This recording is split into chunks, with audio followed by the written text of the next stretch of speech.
Alrighty, everybody, welcome back to another month of Wales Log. Wales Log, can I say that right? It's been a while since I last did this. For FGO, month of November 2025. So I've got a lot to talk about here. Okay, so, first things first, for those of you who actually, I keep forgetting the webcam's on this side now. Too used to the webcam being on my left, not to my right. So, first things first, I've moved back to my previous place, the place that I actually own. Long story short, I moved out initially about like a month and a half ago, 2 months ago, however long it's been, to house sit for a friend of mine.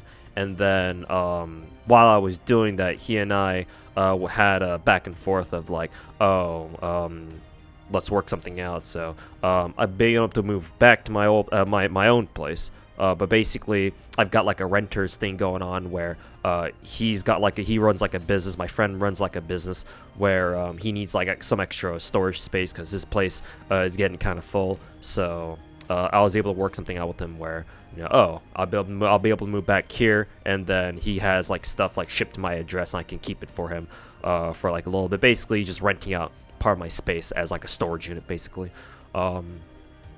So yeah, I was able to work that out with him, and as a result, been able to move back. So there's that. Explains why I'm back at the old setup again.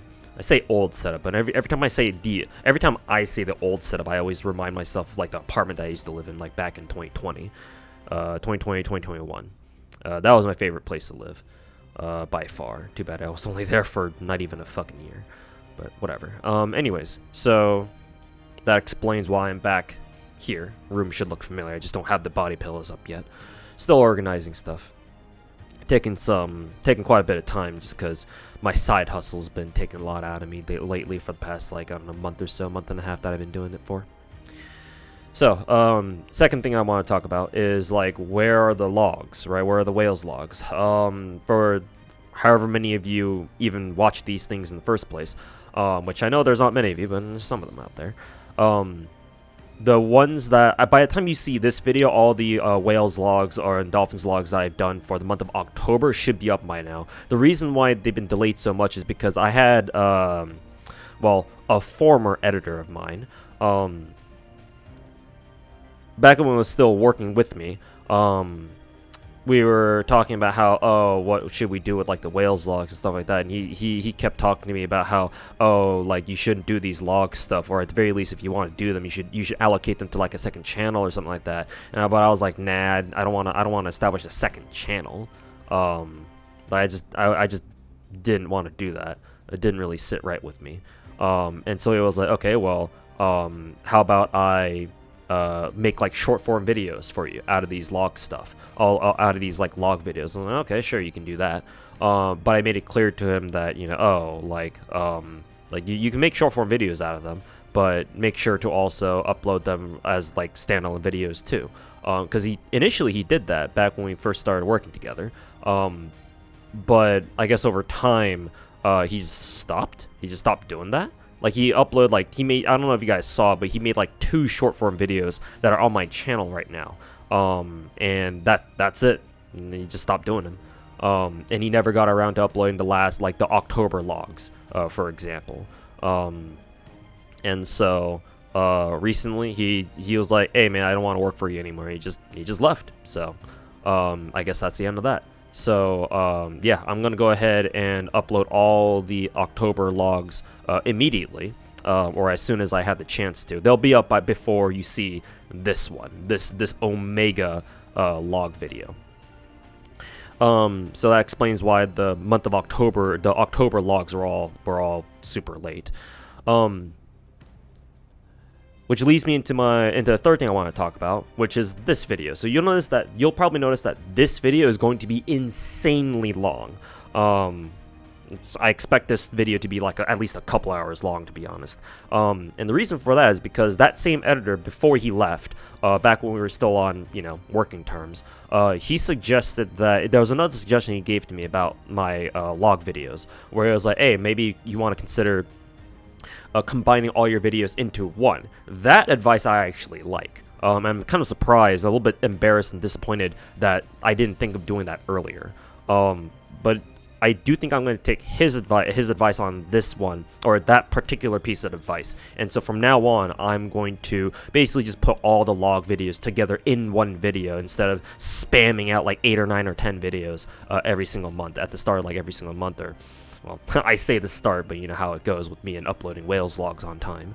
So half the time that shit don't even work, or half the time that shit don't even happen. But I think that was good advice, and so I'll take it. And that's why this video is going to be, I would imagine, several hours long. Whether it's like 2 hours long or 3 or 4, I don't know exactly. Obviously, that depends on how long I talk. But this one's probably going to be a really, really long one, just because obviously it's been a while since I last recorded these, and I've been very busy the past 2-3 weeks, just between my side hustle and moving my shit back here, and all that wonderful IRL stuff. So hopefully I'm on the other side of this. Hopefully I'll be able to settle back in and start cranking out streams and YouTube videos and whatnot on a regular basis again. Who knows, though. But take it one step at a time, basically. So yeah, hopefully that explains everything that's happened in the past however many weeks, month or two. So yeah, in case you guys were wondering where are the log videos to, for like however many of you actually watch these things, I apologize, but you know, they're here now for what it's worth. Anyways, let's talk about FGO, which honestly there's not really much to talk about, because you know I haven't really pulled for anything. What was our last event again? The Grail Front event with Ptolemaeus. Ptolemaeus was cool. Also, just us getting another Grail Front event was pretty cool too. Wish we got more of those things, man. Grail Front events are probably, and at least in my opinion, some of the more fun events that we have in FGO, just because they're just so different. Also, the Grail Front event that we had recently didn't have a challenge quest, right? Because I had a viewer come to my channel, ask me, "Hey, dude, like, I didn't see a challenge quest in this event. Do you know if we have one?" I was like, "Actually, that's a good question. I don't know either. And I didn't see one either. Hopefully, I didn't miss out on it." Then again, even if we did miss out on it, it's only one lore, so who cares at this point? Anyways, yeah, besides that, don't really know what else to talk about. Like, I've just been kind of chugging along here. I will say that I had to move my FGO client off my tablet onto emulator. I think you guys can kind of tell just by the color grading, like how the game looks color-wise. You guys will know if I have my FGO account on my tablet or whatever, because the colors look a lot more saturated, I think, and you guys can tell, I think. But yeah, both of my tablets have just, I don't know, they just stopped working. Well, they still work, but they can't run FGO anymore. My old 6th gen tablet that I've had for like, what, 6-7 years at this point, that certainly can't run FGO anymore. And then recently my newer, slightly newer, 9th gen tablet, it just went recently too, in the middle of the Grail Front event even. It just stopped working. Like, it would try to boot up FGO, but it would like constantly, it would be stuck in like a constant loading screen, or like it would just keep crashing nonstop. So I was like, you know what, I ain't gonna deal with that. Just stick that shit onto my PC via emulator, and I guess here we are. So I'll be playing FGO on my emulator for the time being. I don't foresee myself picking up like another like standalone device to use to play FGO on. I have been kind of toying around with the idea of picking up like a dedicated gaming phone, because I know that one of my viewers over on my Twitch stream told me that he has like one of these, like the brand is called Red Magic, I think. And he told me he's got one of their more recent models, one that has like internal its own internal cooling system. Like, I forget if he said it was like if he said it was like a liquid cooling system. Either way though, it's like, what the hell, a phone has that? I guess this Red Magic brand must take their gaming phones real serious. But hey, good for them. I think they're pretty pricey though. I think the more recent models are like, what, north of $1,000. So whole ass grand you be dropping on a fucking phone. But then again, you know, iPhones, the recent models of iPhones these days go for way more than that, I assume.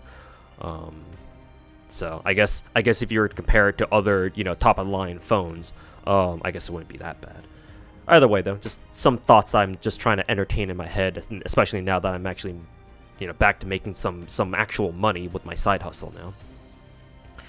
So, you know, having money again, having like an actual disposable income again, even if it's nowhere near as much as you know how much I used to have back in the day. Even if it's not as you know, big, or not as much, I should say. Still an odd feeling, knowing that, you know, oh, I can actually spend money on like dumb shit that I probably shouldn't be spending money on. Obviously, I'm not fucking spending anywhere near as much as I used to. Not quite there yet, but it's a nice feeling. Anyways, so yeah, FGO. Again, I don't think I have anything to show. I guess what I can show is what my Saber Shiki is at Bond 14 now, if that, you know, if that matters. Recently too, I think she just got to Bond 14 yesterday, or like earlier this morning or something. So that's cool. I've also been throwing all my faux pas at Morgan. So now both of her busted cards are done. Working on one of her arts cards, and that'll be that. Still haven't really pulled the trigger on anybody I want to grail next. So which means I still have what, like 15 grails now. So technically I could find somebody to get to level 120, do that immediately. I just don't know who I would do it for. At least not yet. So maybe I'll wait for what, future servants or something. See what my options are. I wonder if I mentioned before that I'd rather 120 servants who I have at MP5 already. But I don't know. Maybe I'll say fuck it. I'll just go 120 somebody who's not MP5 yet. No idea what I want to do.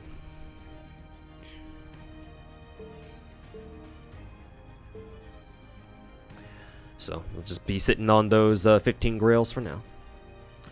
And yeah, other than that, yeah, content's been slow. I mean, what'd you expect?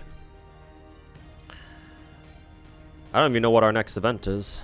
Apparently we should be getting another Good event at the end of the month. Something like that. So, I guess we'll look forward to it.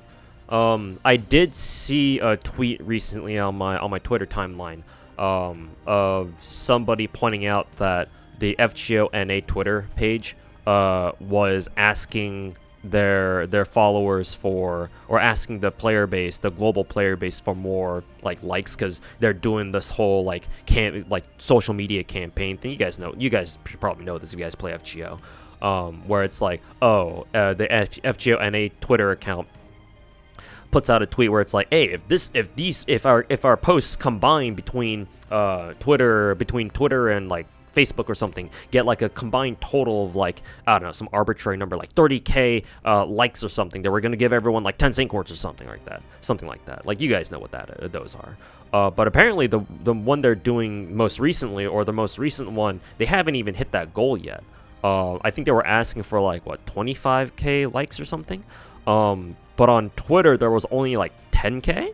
And considering the FGONA Twitter account was like pushing their players to be like, hey, we're almost there, guys, like just a little bit more.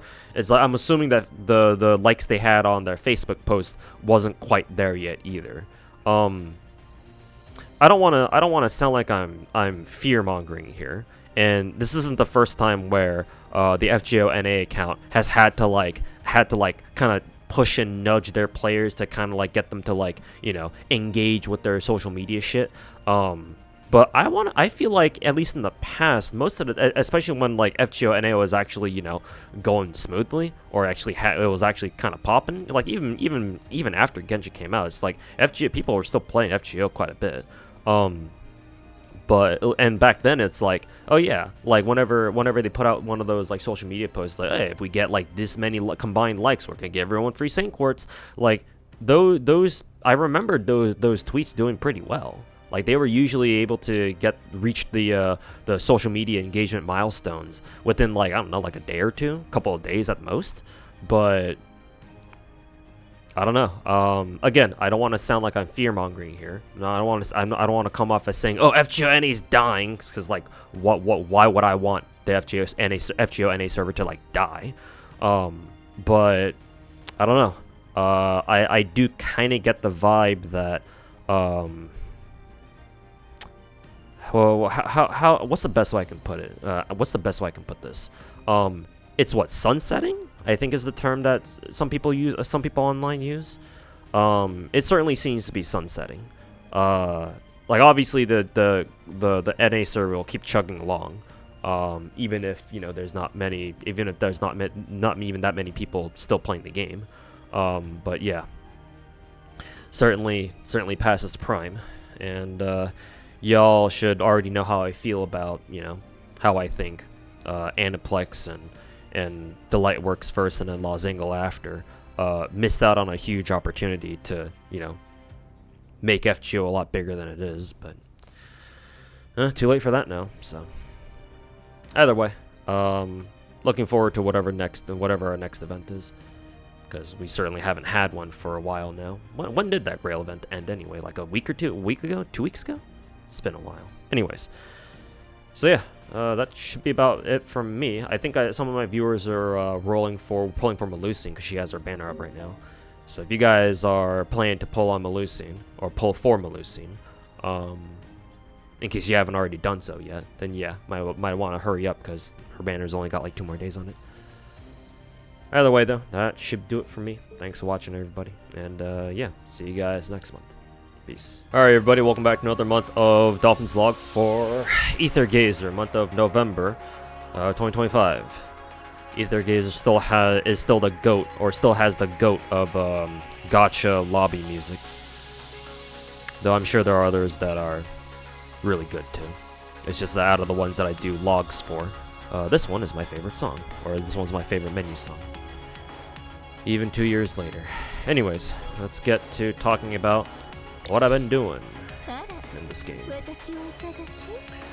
I don't know if Hades was on top last video or last log. Basically, my S rank Osiris and Hades go back and forth because I buy out their spare. Excuse me. I buy out their spare files from the daily shop. You can find them. Go to shop right here, trading zone. Basically, I buy out all these things every time. Looks like I haven't bought them today, though, for some reason.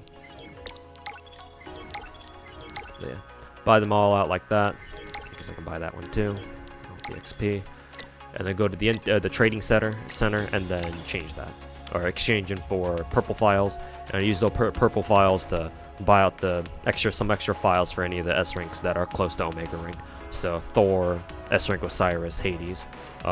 One of them is usually on rotation every time, though there are some rotations where none of them are available. So I just, you know, kind of sit and wait. But yeah, anytime I do get some extra files for them to eat, or to, you know, transcend them with, I buy them. I go ahead and buy them. That, and assuming I have enough purple files in the first place too. So yeah, looks like Hades is on top for now. Anyways, Hades is fine. S rank Osiris is good too. Don't think I've really messed with S rank Callie, unless I've optimized her sigils even further. I guess I could optimize that last little loopback one at some point. Same thing with Thor. Don't think I've really touched her yet, or at all, if at all. Pretty sure she's pretty much perfect, at least as far as I know. Genshin, I believe she should be done with enchants as well. Well, technically not. She's still got that loop back there. So I guess I can see what she wants next. I guess I can use next week's guaranteed weekly sigil selector on Genshin next week, assuming I remember, of course. What's her name again? Brahma. Brahma, she should be done too. At least I'm pretty sure. Yeah, she's all ready to go. she's done. Lingguang, I just did her trial outfit. I haven't actually purchased any. I haven't bought a skin in Aether Gazer since we had our God Eater collab, because obviously that's a collab, and who knows if they'll ever rerun that. But I would like to buy some of the outfits at least, but haven't been able to so far. Don't think that's gonna change, at least not anytime soon. Here's Jinwoo. Speaking of skins, I know I bought her summer skin a long time ago. She probably had. I probably gave her like another trial outfit and probably defaulted to her default after it expired or something. I wonder if Jinwoo's shit is optimized. No, not yet. Well, actually, most of it is. For some reason, this one isn't optimized yet. I really wonder why. What the hell happened here? Guess I'll have to figure out what I want to do with that. I'll probably just spend another one of those weekly sigil tickets and just force an enchant on it. Let's see, Serene, or Celine rather. I've majorly buffed her, or I've been working on her in a big way. First of all, got her ass to level 100. I believe I've gotten her all her skill stat boosted. Pretty sure it was already like that though. And most importantly, I've gone ahead and optimized as many of her enchants as possible. Obviously they're not perfect because she's got like 2 Shinryus here. That could definitely be 3 of them actually. Gladiator too. And I could definitely replace them with, you know, something like attack percent, tactics, or double crit. More gladiator normals here too. So yeah, she's far from done being optimized, but hey, at least it's a lot better than when she had like blue and yellow perks all over the place. So definitely a significant, you know, improvement over, you know, what she was like before. And she's still actually no, she is at double S rank. I forget when I got her double S rank actually. Maybe because I pulled for a copy of her. It's either that or we must have gotten like a free copy of a character. I think that's what happened. Maybe during like an anniversary event or something. They gave us like the ability to choose an S rank modifier, so I decided to go with Celine, because I know for a fact that my Celine was not always double S rank.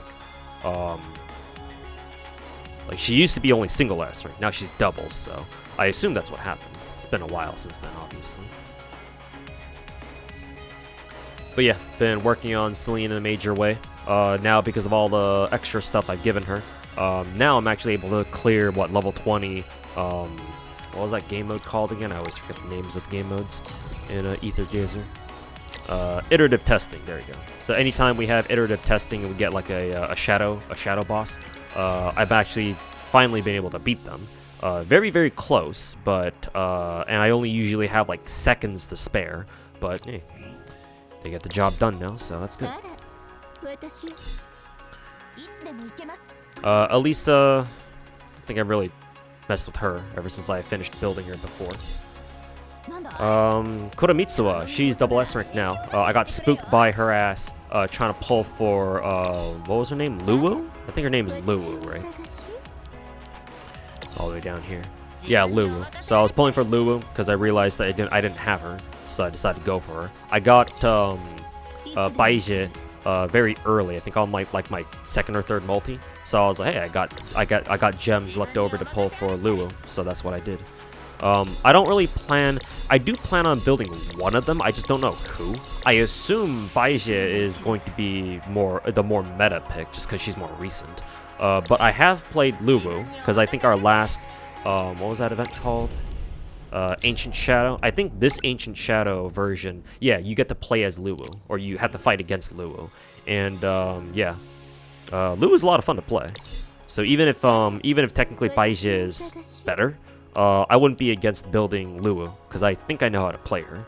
I'm probably not playing her optimally, but I think I play her well enough to, like, you know, take her into like endgame stuff. So for now, I think I'm just going to level up one of them, because right now they're both physical. No, they're both light. Yeah, they're both light. Well, I don't know why I thought they were physical. Not that I really need any more physical characters anyway. Just between, you know, characters like my Sekhmet and where is Thoth? There she is. And Thoth. Not to mention, I also pulled for Wadjet and I actually built her too. And she's physical already. So yeah, I don't know why I thought Luwu and Baizhi were physical. But no, they're light damage. And I do want to build one of them. Because my physical team, or sorry, not physical, I keep saying that. My light team could use some help, because my core light team is obviously S rank Vert Handi, Dim Glare Vert, and Hera, right? S rank Hera, and then usually I just bring along Lingguang as like my filler teammate. Usually Lingguang is good enough, but sometimes I've been I remember feeling in the past like, oh, you know, it'd be really nice if I had another physical character here instead of bringing Lingguang. I don't know, maybe I'm just a fucking scrub, because I know Lingguang is supposed to be one of the best characters in the game. One of those human rights characters where you can literally fit them into any team you want, and she'll support the team just fine. But I do want to invest into one other light damage character. I'm thinking it's going to be Baizhi, but I could very easily start building a Luwu too. Basically someone just to run like light support or light damage support. Kind of like how I'm running. I'll explain more later, but when I get around to talking about her. But I run Wadjet as a physical support, so that she can debuff enemies or buff her other physical teammates. Which were going to be obviously Thoth and Sekhmet. So I'll look through Baizhi and Luwu's kits, see which one of them can run, which one of them I can run as a light damage support, and we'll go from there. Kind of contemplating whether or not I want to try to pull for their unique functor too, but that may cost me quite a few more gems, so not sure if I want to do that right now. Either way though, I do have actually, now that I pulled these two, this does mean that I now have all the characters in the game again. Because for the longest time, I didn't have Luwu because I had to skip her original banner, and I couldn't pull for her rerun banners up until now. I think this is like her, I don't know, her third rerun, maybe her fourth one. But hey, finally she's here, and now I have a full roster again. So that's cool. Anyways, so yeah, definitely want to build one of those girlies for my light damage teams. Anyways, that was a huge tangent. I think I was talking about Kuramitsuwa originally. So reason why I went off on that tangent real hard is because yeah, I got spooked by who was it? When I was trying to pull for Luwu, I got spooked by Kuramitsuwa, pretty sure. So now she's double S rank. So hey, very useful. Because double S rank characters are so much stronger than single S ranks.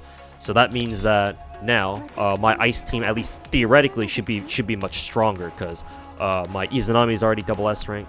I believe my Scotty, if I ever do bother using her, she's also double S rank. I may very well limit break her ass at some point, just to make sure that, you know, if I do need to bring in triple ice characters, they're all level 100.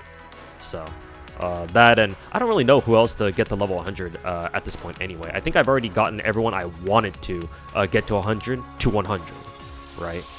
Like, I don't really know who else I want to do that for. So I'm open to the idea of getting Scotty to level 100. Like, I like her enough. Azure Lane ass character. And yeah, if that helps out my my ice team, because traditionally my ice team, they haven't been able to do like level 20 or like max like difficulty level 8 iterative testing. They've oftentimes struggled with that. So I'm hoping that, hey, maybe now that all three of my main ice DPSs that I rely on, since they're now all double S rank, you know, maybe if I get Scotty to 102, maybe that'll be the nail in the coffin for level 8 difficulty iterative testing that requires ice damage. But still playing around with the idea. I guess I'll just wait until actually I think iterative testing refreshed earlier today. Let's see, no ice damage yet, so I guess when we finally do get another ice damage iterative testing boss, then I will see how well the ice team does against it, and if it's still not quite enough, I'll try to get Scotty to 100 and see how that helps them. But yeah, Kuramitsuwa is at double S rank thanks to that spook. Parvati finally built her ass. Got off my lazy bum and, well, I say lazy, but finally got around to building her. Didn't bother buying her skin. Actually, now that I think about it, her skin looks pretty nice too. But honestly, I find her default skin way fucking hotter. Like, am I crazy for thinking that? I don't know. I really like the disheveled, like, you know, shirt almost falling off her shoulder type look, and her her slutty ass, you know, thong, you know, whatever that's supposed to be, riding up her hips like that. I think I mentioned many times before where I love this particular piece of clothing. Bremerton, my favorite waifu from Azure Lane, has this going on too. So I think that shit's pretty hot. Speaking of hot, she's also got like the smallest hot pants, the shortest hot pants known to fucking mankind. Though I'm sure there are even shorter. Anyways, enough of me gooning over Parvati. She's fucking hot though. God damn, look at it. Look at how huge her fucking tits are. She is finished now. Let's see. I'm pretty sure she's. Oh no, I haven't. She hasn't gotten all of her stat boosts yet. Used them all on other characters, I guess. So I'll make sure to work on that next time once I get the next round, this week's round of iterative testing done. Probably take me 2 weeks. I don't know if I'll be able to get enough resources to exchange for enough wind chips, but we'll see how it goes. But yeah, hopefully by the next time I do another, the next Aether Gazer Dolphin's Log rather, not Whales Log, Dolphin's Log. She'll be at max stat boost. And then she got a unique functor. Sigils are complete now. They're not optimized yet. Well, I see that, but it looks like I have optimized them. Not perfectly, of course, because she's still got a couple loopbacks here. Not sure where she's gonna use that, because I think I used Parvati as again like a sub DPS slash like debuffer or like a party support type thing. So but yeah, she seems like she's, you know, decently well built. I say that and I realize she has light blessing when she's wind damage. So yeah, she's still got some ways to go, but hey, she's at least, you know, ready to kick some ass in endgame at least. I usually use her if I actually don't use her all that often now that I think about it, but whenever I do use her, I use her with my win team of what is it, either S rank Osiris. I forget if S rank Osiris even has a an ult skill chain with Parvati. I think she does. Maybe I could be mistaken, but yeah, if not with S rank Osiris, I use her with S rank Kali and Brahma, because Brahma is also win damage. And I believe they're both Asterism? Yeah, they're both Asterism faction slash mythology or whatever you want to call it. So, there's Parvati. Wadjet, our second most recent character. A second Cyrene has hit the Gacha towers, sir. Anyways, she also has fat tits, so you know I had to pull for her. Pink hair, fat titties. You know how it goes. I don't make the rules around here. But yeah, got her ass a level 102. Her skills should all be stat boosted. I think I focused on her stat boosts first, funnily enough. Yeah, but she's physical damage. I actually did not pull her unique functor. I think she does pretty well. I looked up a guide for her when I was building her, and it seemed like they used the default the generic tier 5 Egyptian functor on her. And considering I have this one at tier 5, or you know, called dupe 5, she seems to do pretty well. And I don't run her as a main DPS either, because again, she's only a single S rank. I have her on what, yellow code path, and I believe the yellow code path is her support path. So yeah, obviously I'm not looking for her to do like a whole ton of damage. That's what I have Thoth for, but she seems to do her job very well as just a simple support. So I'm pretty happy. I also gave her sigils that reflect that too. I believe this is a more support setup. I think, could be wrong. Full warps as well. Again, yellow code path. I think her enchants are not optimized. Yeah, they're far from optimized. Ton of blue and yellow perks. So yeah, definitely gonna work on optimizing those. But again, she still does her job like pretty damn well, even as is. So no, not in any rush to optimize her sigils just yet. she's fine as is. Because again, she's physical, and she's supporting 2 other godlike physical characters I already have in Thoth and Sekhmet. So, yeah, no rush. Speaking of Sekhmet, she's right here. Still single S rank. I have entertained the thought of picking up another copy of her, but honestly, I don't really need to because Thoth is just so fucking broken. So, honestly, don't mind that she's stuck at single S rank. Honestly, it's kind of good enough. So, and yeah, technically, I haven't really optimized the sigils yet. Maybe I'll continue doing so. But yeah, with how strong and busted Thoth is, obviously, I haven't really felt the pressure to like really truly build out Sekhmet or optimize her shit yet. Dim Glare Vert, I don't think I really touched her, her sigils or anything. Same old, same old. I believe that should about do it. Yeah. Still collecting characters as per usual. I'm considering, now that I think about it, I'm considering building out S rank Heimdall because she's water, and my water team is kind of they're still a bit shaky. I think my water team is okay. They're decent because I have a double S rank Gacha and Chenggong. What is this, FGO? And I've got Jiming, I think is her name, as her partner because they have an alt skill chain together. But Jiming is only single S rank. So she does have her unique functors, that's nice. But yeah, sometimes I've noticed that they can't quite close out like level 8 iterative testing bosses. So I'm wondering if I'm kind of curious to know if a single S rank a single S rank Heimdall would be good enough, just for me to run as support wherever she's at. She's probably down here at the bottom somewhere. Actually, where the hell is she? I can't even see her anymore. Ah, there she is.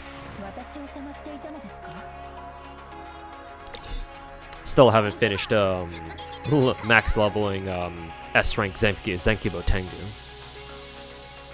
Maybe I should. My Thunder teams have been severely lacking. I think as of right now, my Thunder team is like the weakest. Either my Thunder team or a Fire team, ironically enough.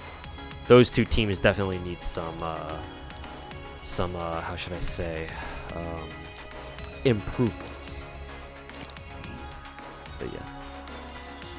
Anyways, that should about do it. All the progress that I've made on my Aether Gazer account up until now. So yeah, gonna keep on chugging along, optimizing characters and whatnot. You know the drill. But yeah, anyways, that should do it for this video for Aether Gazer, and we'll see you guys in the next one. Peace. Alrighty guys, welcome back to another month of Dolphin's Log for Arknights, month of November 2025. Here we go. Now, gotta go by acquisition date. So, as you guys can see, I have picked up Exia Altar, Monster, and Lumen. Got Christine too. Haven't pulled for Tragodia or Phantom Altar. I'll probably just keep calling him Phantom Altar. Tragodia, I don't know if I'm gonna get used to calling him Tragodia.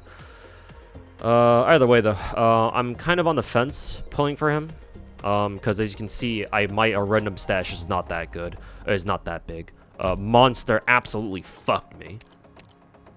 You can make a dojin out of how hard she fucked me. That's the first time I had to go to full pity in Arknights. I'm sure I've done even worse because I'm pretty sure they only recently put in the pity for Arknights Global. But yeah, Monster immediately took my ass to Pity Town and pounded my ass. So that wasn't fun. Absolutely destroyed my Arundum stash, and these 2 finished off what was left of it. Honestly, I got very lucky getting Exia the way I did. Wasn't expecting to get her at all, but hey, luckily she showed up at least. Kind of funny too, because I haven't even used her yet. Lumen is by far the one I've actually been using more of. I'm sure eventually I'll you know, learn how to use Exia Alter. But until then, Lumen's my go-to sniper, my go-to crippled sniper, drifting around in her fucking Hot Wheels. But yeah, I do have a side hustle now. I've been making some decent money off that. So I'm thinking that maybe I will pull for Phantom Alter anyway. Let's see. Let me see if that yeah, this is the Calcit pack, right? Where you pick up Calcit's a made outfit. I'm thinking I want to buy this just because it's for Calcit, so thinking I want to do that. I don't know if this gives us any Arundum. Maybe it does. Yeah, looks like it does. 10 roll headhunting permit. So I think what I'll do is I'll buy this one because I've had my eye on buying this pack for a while now. Not to mention, I still want to pick up, let's see, the skin for Ascalon. I'm gonna say fuck all the other skins because these are all for operators I don't really use. So I don't even have Highmark because I haven't played, as you guys will well know, I haven't fucking played integrated strategies in God knows how long. But I'll try to pick up Ascalons. I should get enough Originite Prime at the very least, either from buying packs or, you know, just grinding out the event right now for Phantom Alter. So I think I'll buy that pack, and I think I'll try my luck at Phantom Alter. Won't be pretty. I don't expect the pulls to be pretty at all. But we'll see what happens, I guess. So tune in next month to see if I get fucked again. But until then. Speaking of events, the last event we had, the last major event we had with the Exia Alter and Lumen, unfortunately, I got so busy between my side hustle and me moving my shit to my back to my old place that I had to cram all the event nodes last minute, and unfortunately, I just simply ran out of time getting the final medal for clearing challenge mode, the challenge mode S5 node, the very last one. I got everything else done up until then, but I just simply ran out of time to do that one, so I suppose I'll just have to wait for that event to rerun for me to finally pick up that medal. Assuming I even fucking remember, I need to do that. But otherwise, now I gotta get Vector Breakthrough done, and I only have 2 more days left on it. I haven't done it at all. I don't know if it's possible for me to get all the medals done, or even just the entire event done at all. I think I vaguely remember how Vector Breakthrough works. I guess I'll see if I can get it done. I'll stream it tonight, and hopefully I don't fucking forget about it. Hopefully 2 days will give me enough time to get everything done, but we'll see, I guess. And of course we have the current event going on right now, Act or Die. This just came out, so obviously I'm not too worried about that for now. One of these days I'll get into the habit of not procrastinating on all my fucking Arknights events, but until then, fuck me, I guess. And then of course, last but not least, our module counter, or our module update. So, I did actually give another operator a module. I forget who it was, though. I remember having to give it to them, or wanting to give it to, or actually giving it to them as part of a strategy I wanted to use, going through, like, the S nodes or whatever. I forget. I think it was for the final node, for the final S5 node. I forget who it was for, though. I'm gonna try to browse through here and see if I remember who it was even for to begin with.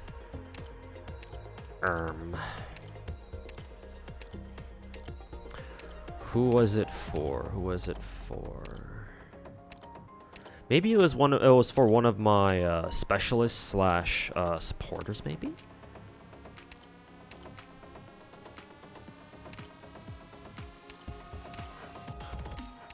No, I think it was for Lumen. No, it was for Lumen herself. Yeah, it wasn't for a specialist or a support. No, it was for the cripple. Miss Hot Wheels. Yeah, no, right here.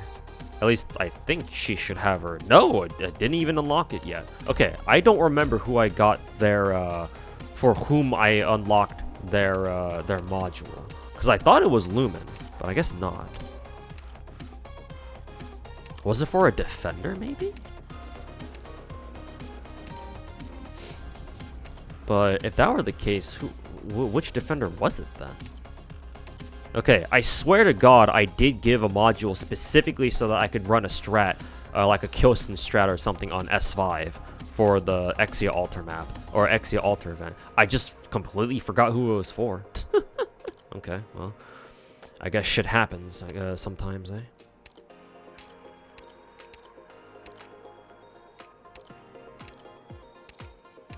Yeah, fuck if I know, who it was for. I got Ascalon's module, like, a while back, so it can't be her. And this is the end of the 6 stars.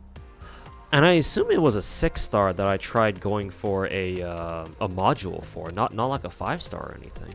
I usually prioritize 5-star modules, for obvious reasons. Huh. Is my brain really that fried? Am I really that cooked that I can't even remember? Was it for Shu? I think it was Shu. Actually, yeah. I'm pretty sure it was Shu. Yeah, now I remember. It was for Shu. Yeah, because I'm pretty sure she didn't have her module before. But yeah, now she does. Yeah. The reason why I gave her module is because the Kyosen strat I was trying to use for S5 to try to get it done as quickly as possible required Shu to be to have her module up. Fully upgraded to my Tyad. So, unfortunately, it wasn't enough, but you know, still got another module for what that's worth.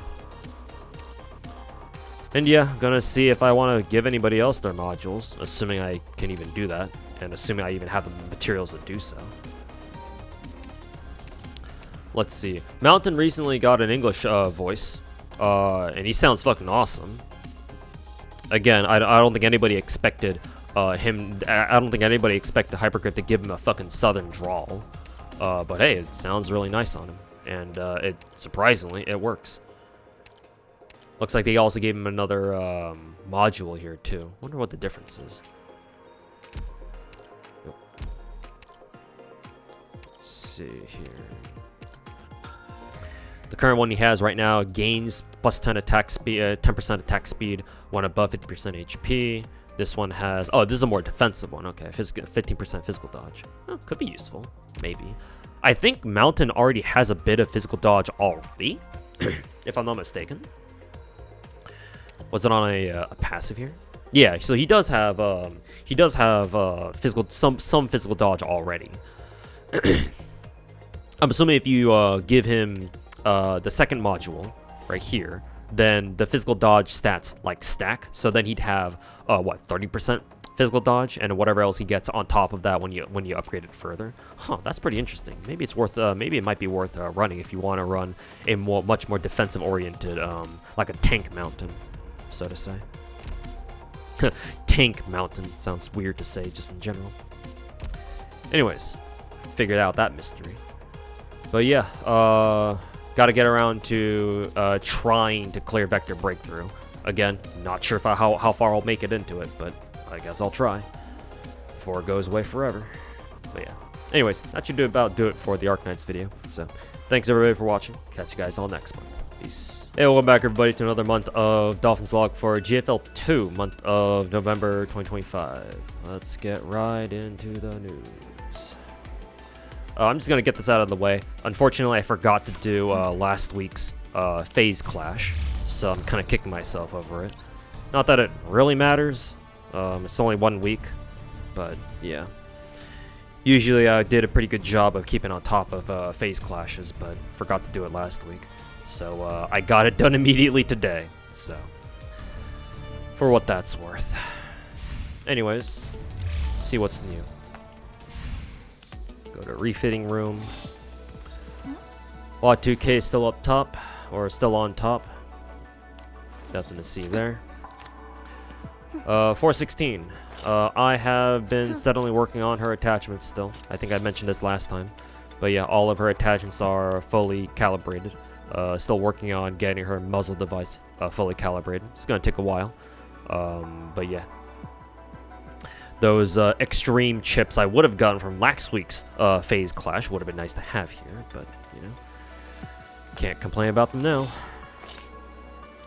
But yeah, 416 is getting up there. She should hit at least 19k combat power by the time I'm done extreme calibrating her gun or her muzzle device. So that's that. AK Alpha got her to finally to what's it called again? Sentinel Core level 60, SC60. I'll just abbreviate it like that.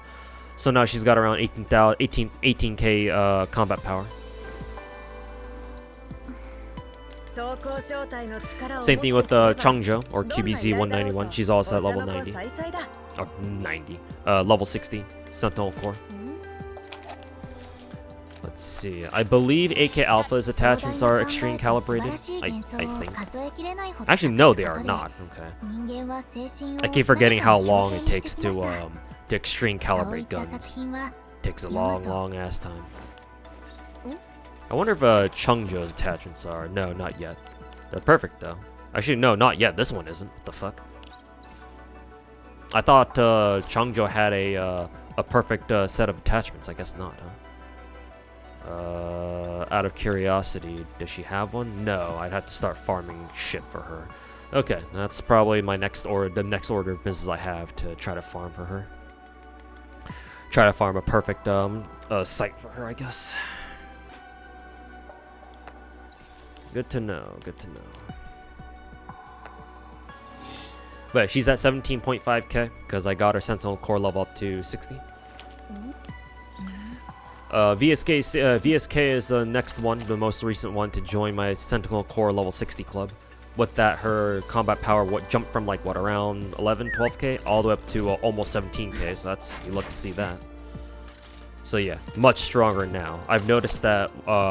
I've noticed just like earlier this morning when I was doing the Hydro phase clash fight. The boss on the first floor, Niketa was doing insane damage to him. Like it was a noticeable boost in power, so thank God for that. So yeah, glad to have gotten her Sentinel Core up to level 60. Came in clutch for sure. And then next I'm working on Sharkree's. Gonna work on Sharkree's Sentinel Core next. Pair her with Changzhou, so that way those two can go and absolutely obliterate bosses that are weak to fire. So yeah. Looking forward to it. Okay, Sharkree definitely needs some more perfect attachments as well. I guess that's convenient because I'm trying to look for a perfect scope to give to Changzhou. So hopefully I'll be able to pick up more perfect attachments for Sharkree in the meantime. Just double checking to confirm. Let's see, burn burst. Yeah. So we've got our straggler ones because I deleted the rest of them already. Let's see. Gonna have to go off and find some better ones. So there's Sharkree. I think after Sharkree's done, or after I'm done with getting Sharkree to SC60, I'm gonna work on K2 next. She's not exactly a DPS, but I like K2. I think she's fucking hot, and yeah, she's cute. Did I mention she's really sexy, especially in this skin? Sorry, my Gunnar thoughts are escaping me. Apologies. I'm gonna put a lid over that. Anyways, though, I'll get her to SC60 after I'm done with Sharkree, I think. And after she's done, I think I'm going to go ahead and, get Type 95 to SC60 as well, because she's my main physical DPS. At the moment, my physical DPSs are kind of suffering, because the only three that I have leveled up are Vepley, Type 95, and K2. I know we have other physical damage characters here, but I just don't really feel like, leveling them up at the moment. Maybe it actually might be worth leveling up Ulrid. I don't know. Because she's technically physical, isn't she? Yeah, physical right here. So, who knows? Maybe I'll work on her just to put her into our physical teams in Phase Clash. Who knows? Who knows? Other than that, though, let's see. Who else have I worked on? Groza's. Oh, I guess technically Groza's still physical, but I don't know. I don't really feel like bringing her into Phase Clash. Because we need raw-ass firepower. I guess Groza might be decent as a buffer, but still. Indoors is the same. Douche of Naya, Springfield. Did I get Springfield to V? No, I don't think so. She's still at V1. Okay. Type 95, Type 97. Most of the Gaunt. I did get spooked by most of the Gaunt, so she's finally V1 now. I think I got spooked by her going for AA12, who I'll get to in a second. Lotta's the same as usual. PA15 got her and her outfit. I think she was using the Battle Pass gun, if I'm not mistaken. Yeah, Papa Figo. Yeah. Pretty sure that's the Battle Pass gun.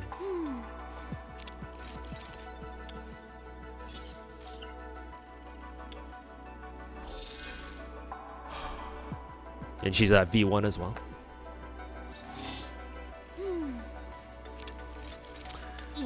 Let's see. G11, I did give her her signature key or expansion key, so she should be a lot better now. Keyword should.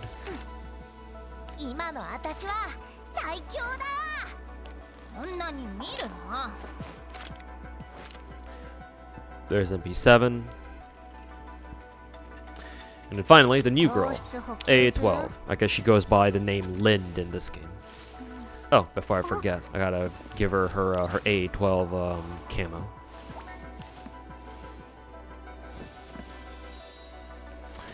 Assuming I can even find it, of course. Because motherfucking blue gun.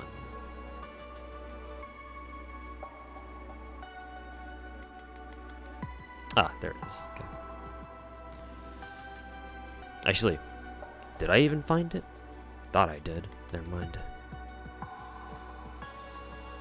Maybe one of these days they'll be able to update the UIs on this so that when you're looking for a specific gun, you don't have to fucking, you know, find it.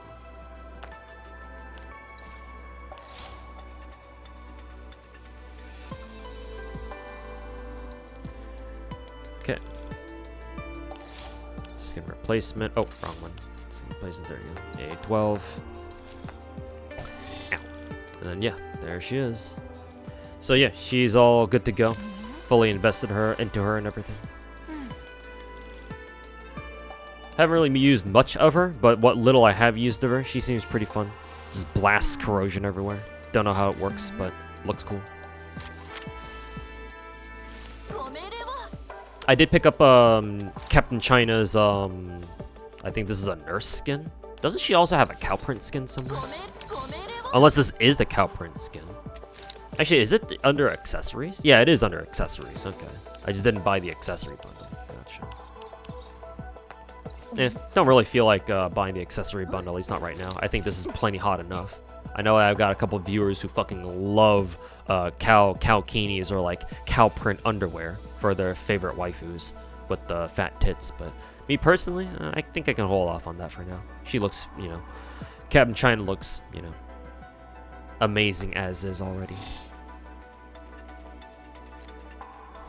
Actually, speaking of gun replacement skins, what was Captain China's gun again? It was this one, right? Yeah, Type 97 shotgun. You know.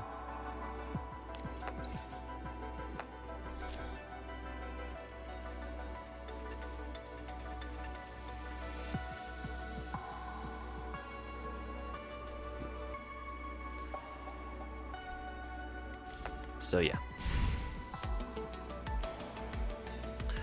Other than that, exit the character tab like I usually do. I think I've been saving up materials like basic info course for the UMP sisters. I thought they were going to show up before AA12, but looks like AA12 came out. I guess it makes sense because, you know, I did think that they're trying to line up the UMP sisters along with Anniversary. So I guess they couldn't have come out before AA12, otherwise that would have been a little bit too early for them. Because I believe GFL2's Anniversary is like coming up pretty soon at the end of the month or at the start of next month, either or. So yeah, makes more sense if I think of it that way. I don't know if I showed this off last time, but I was finally able to pick up Vector's Bunny Girl skin from the metal shop finally. Looks great. You can see her vag lines on the sides there, which is amazing. Let's see, other than that, pretty sure there's nothing else I need to show off here. Yeah.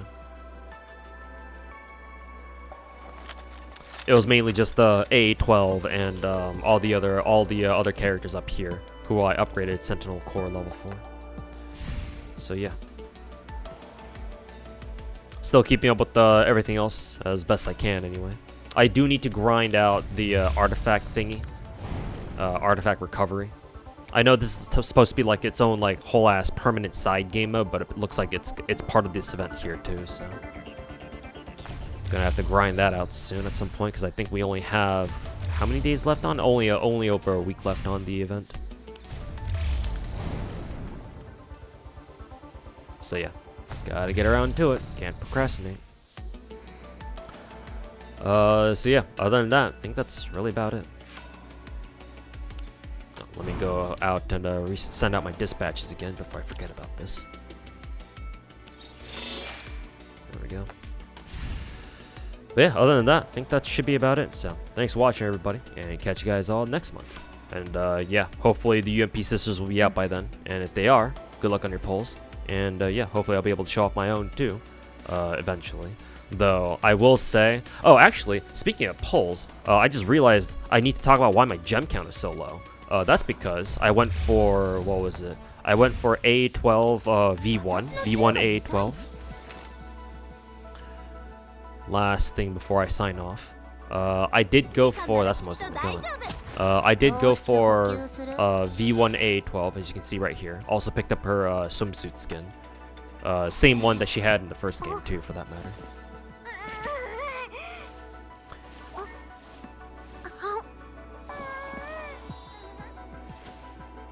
Jesus Christ. And then, let's see. Oh yeah, that's right. So I also went for another copy of VSK, because she's on Raid Up right now too. Or she's got a banner going on right now too.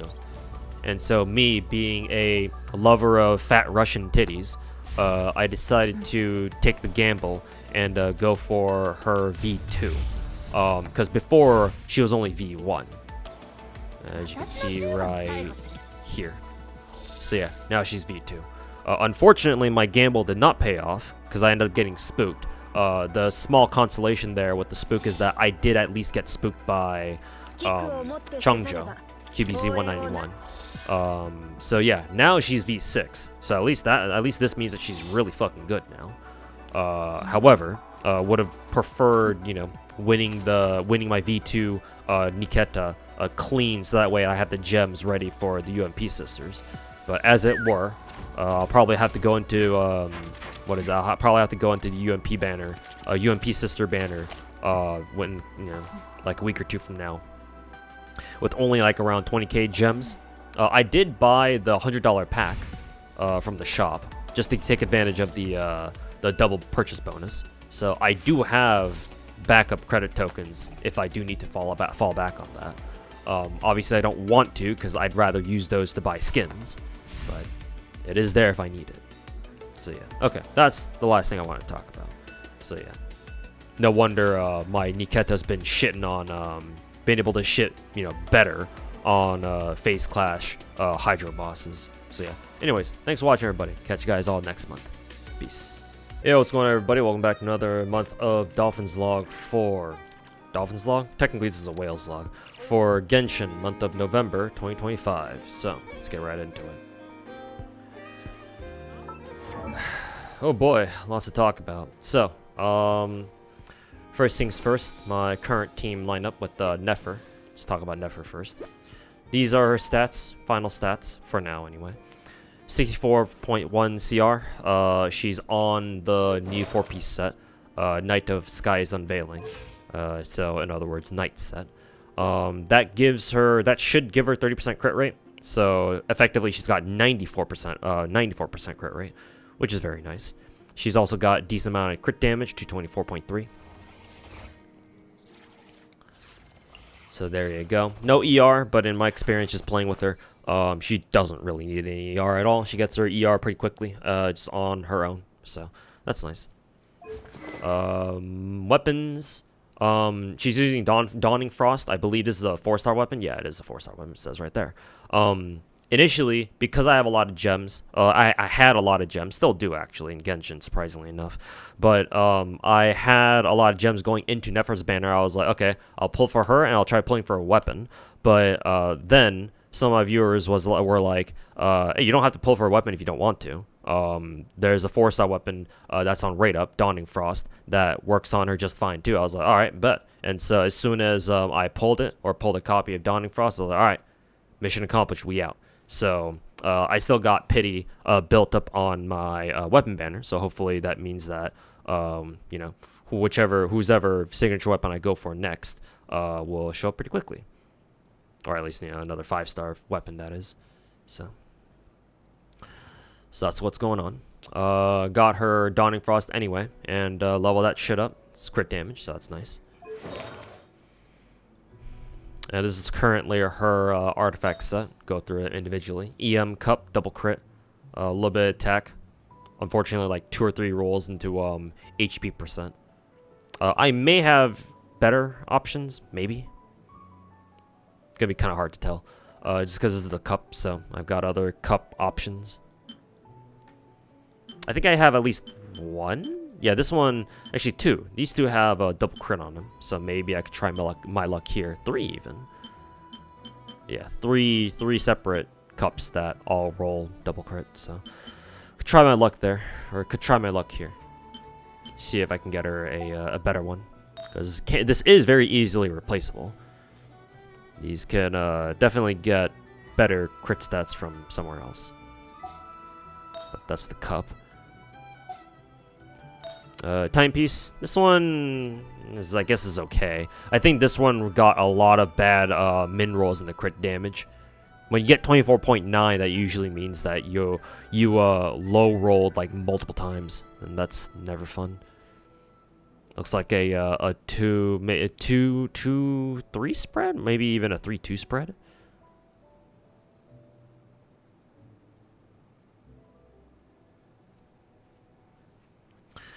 So, definitely could be better. As you can see by this emblem right here, this was an artifact that I had to manufacture from the... I forget what the item's called. But you can, like, make your own relics, right? Or make your own artifacts, basically. Too bad it only rolled, like... It only rolled twice into crit damage and said fuck off for the rest of it. So, for what it's worth, she has that. Definitely could be better, though. Her feather's okay. Only 31, 30 so or so CV, but decent rolls, decent pulls. One roll into EM, so that's nice.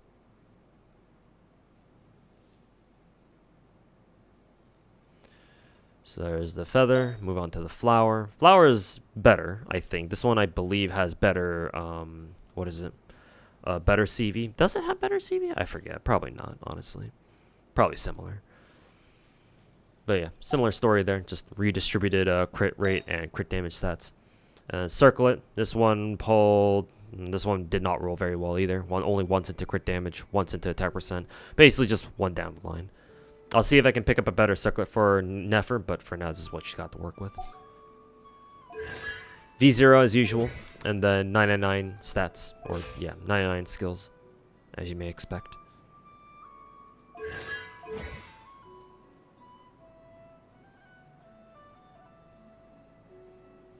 Other than that, I think that should be about it. At least for Nefer. Alright, moving on to Lauma. I don't think I've touched her stats at all. At least I'm pretty sure I haven't. Pretty sure I even show you guys her build from the last Wales logs, so not going to bother you with that. But, however, I did decide to triple crown Lauma because I think she's fucking hot and her tits are fucking huge. So, there you go.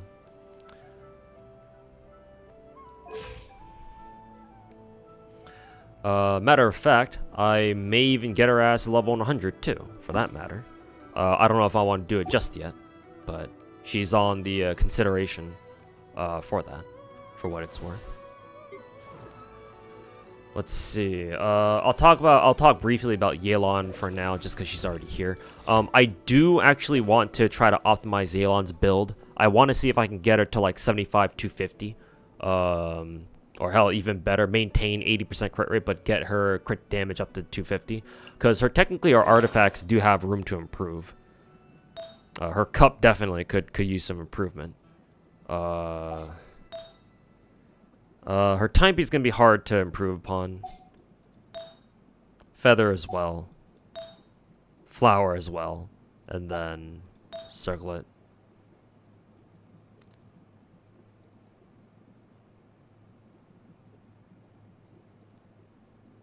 Yeah, could definitely pick up a better circlet.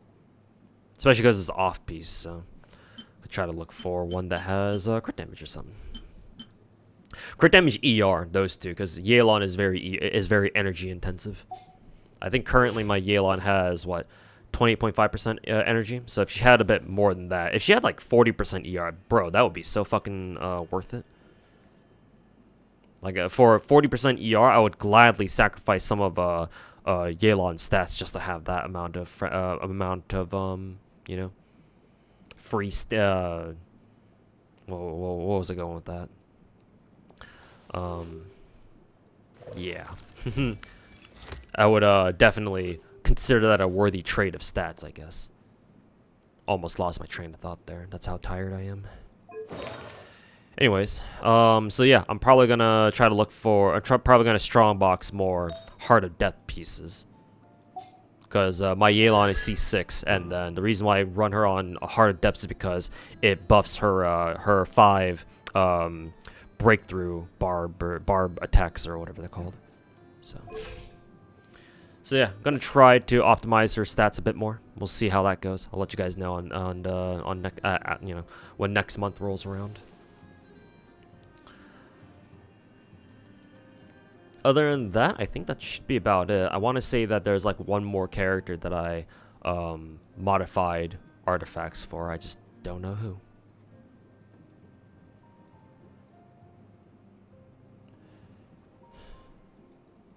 Okay, I think that's about it. Oh, no, that's actually not about it. One last thing. Where is he? Dahlia. So actually, Aino's done too. I forgot that I don't have. I forgot about Aino because she's not part of my current lineup. So these are her stats. Almost 70% crit rate. No crit damage stats. 220% ER. With what is it? 554 EM because she scales off EM. I'm pretty sure. Gave her Favonius Greatsword. Obviously, she's on 4-piece gleaming 4-piece. What is it called again? Silken Moon. Yeah, Serenade, whichever you want to call it. Only C0. The only copy I got for her was the free copy they gave us at the start of the story, and then her skills are all maxed out, so that's good. Dahlia. So Dahlia haven't messed with his actual build. However, now that Llama's triple crowned, now nobody else is gonna hog his materials here, as you can see right there. So that's nice. Matter of fact, I can give him that right now. And we'll see how many more we get over the next couple of months. So he's finally being worked on. And finally, the Miliastra characters. I haven't played Miliastra like at all. All I did was log in, so that's why I even have these characters to begin with. But apparently, you have to level up your Miliastra thing in order to level up your Miliastra OCs too, which I think is really fucking stupid. But yeah, it is what it is. So they're gonna be stuck at level 20 for now. Not sure what I'm gonna do with them or what my plans are for them, but they're just gonna hang out for that. They're just gonna hang out there for now, for what it's worth. Other than that, I think that's about it from a character perspective. Let's check out the exploration. Let's see. Surprisingly, I've explored more of Nodcry than I thought I did. Hisi Island is almost done actually. Lempo Island's got 10% more on it. Same thing with the Paha Isle. I think my treasure compass is now strong enough to detect like shit that's on like one map, or is it all 3 maps? I forget. It looks like it deactivated itself. at some point tonight or at some point this morning. But yeah, definitely keeping up with Nod Cry, I feel. Other than that, let's see. I need to get these 2 events done.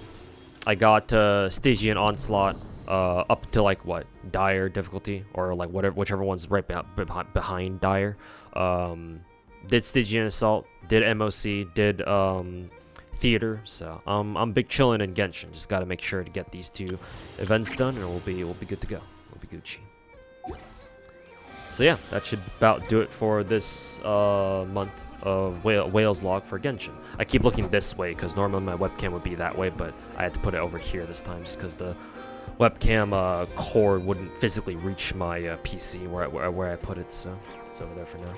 Anyways, thanks guys for watching, and we'll see you guys all next month. Peace. Alrighty, welcome back everybody to another month of Dolphins log for Star Rail, month of November 2025. Sirene's sound effects, idle animation sound effects are really loud. Anyways, speaking of Sirene, let's take a look. My Sirene polls were very blessed, at the risk of me sounding like I'm gloating. She is the first character in a long time I've actually bothered going for E2 for. How this ended up happening was, I got an early 5-star, and then that early 5-star turned out to be a double. So I posted the screenshot of my double Sirene pull on my Twitter, in case you want to, if you want to go see what that looks like. Was from like what, a week or 2 ago. So scroll back far enough and you'll see it. Anyways, so my Sirene is E2. Not only that, but I even went for a light cone, managed to get everything there too. So yes, my Sirene polls have been absolutely fucking blessed. I guess it couldn't have happened to a more appropriate character on top of which. So, there's that. These are her stats. How much HP does she have? Like 6100, 6200, somewhere around that. 183 speed. Apparently she ideally wants 200 speed, but at least 180 plus is baseline, so at least she hits that. Crit stats are at 53, 135. Apparently this should be good enough. She wants at least 50% crit rate, and then around this much crit damage. I think it's slightly higher than what she wants. So yeah, her stats are looking pretty good as far as I'm concerned, anyway.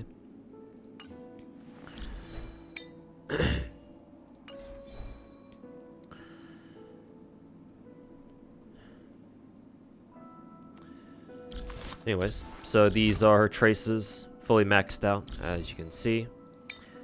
She's on full speed set, so double 2-piece speed set, plus Sprightly Von Walk. I just realized that her rope isn't on, what is it, HP? Oh, sorry, it's not on ER. I'm going to take a minute here. I'm going to double check that that's actually what she wants. And just making sure that I didn't, like, you know, misread it on accident. Yeah, no, she wants HP rope, so didn't make a mistake with that one. Kind of funny because I was looking through her stats and I was like, why does she have 105 ER? And I was like, oh yeah, that's right, she actually has Sprightly Von Walk set on her for the extra advanced, the action push, her self-action push. But yeah, individually, her stats look like this, or her pieces look like this. Speed, double crit. HP, speed, crit rate. Crit rate, main stat. HP, crit damage. Speed boots, naturally, with a bit of crit damage. Let's see. HP percent planar, speed, crit damage. And then HP rope with the speed and crit rate. Some of her relics could definitely be a lot better, but this is what she's working with for now. She seems to be pretty alright with this one, with this set. Then again, the fact that she's E2, I'm sure helps out quite a bit here. Anyways, so yeah, that's Sirene. She's lovely. I'm gonna be straight up with you guys. I've never played Honkai Impact. I've only ever heard of Elysia as a character. So I'm not gonna sit here and pretend like, oh, I was always a Sirene fan, or I was always an Elysia fan. But now that I have her, hey, not gonna lie, she is a welcome addition to my collection of pink-haired, fat-titty gacha waifus. So, welcome to the club. Speaking of which, Casterus, I haven't messed around with any of her stats at all, but I have gotten her to E1. Because I was like, well, my luck was really godlike going for Cyrene. Not to mention, Casterus is supposed to be my favorite character in the game, and so it'd be kind of weird to... It kind of felt weird only having E0 Casterus, but having E2 Cyrene, so I was like, you know what? I'm going to go for it. I'm going to go for Casterus, and sure enough, her banner's up right now. So, yeah, I went for E1. Luckily enough, hit the coin flip. I'm steadily working towards E2. I'm going to go up to whenever I get hit soft pity. If I get spooked, then oh well. I'll just save that spook going into whoever our next new character is. I believe it's Candace. Not Candace. She's from Genshin. Constance or the Dahlia. No, not Genshin Dahlia. Constance. But if I end up getting E2 casters anyway, then that's great. Ideal. But yeah, going for another copy of casters. I may drop a pack in the future at some point. We'll see. Just to secure the E2, or just to see if I can get the E2 with the soft pity. Because yeah, reason why I'm going all this way, spending so much or pulling so much on Gacha for Star Rail, is because Cyrene's banner, in case you didn't realize, Cyrene's banner lasts this entire patch. So technically, Cyrene is the only new character we have this entire current patch on Star Rail, and the only banners that rotate over are the ones that are rerunning. So once in next week and after 8 days, these three will rotate into the three other Amphorius characters. So yeah, gonna see if I can cop E2 casters before her banners rotate over. Anyways, I don't know if I've shown you guys my Dark build. I call her Dark. Everknight's a cool name, but I like calling her Dark because it's funny. Anyways, so yeah, her stats: 6100 HP, 108 speed. I don't think she really cares for speed. But what she does care for are stats. So 60 crit rate, 200% crit damage. I think those are pretty good on her. Max ER, because I think she wants to max out on ER, energy regen. No signature light cone, but I did give her the battle pass light cone, so that's nice. Fully traced out as per usual. 4-piece deliver with the 2-piece bone collector.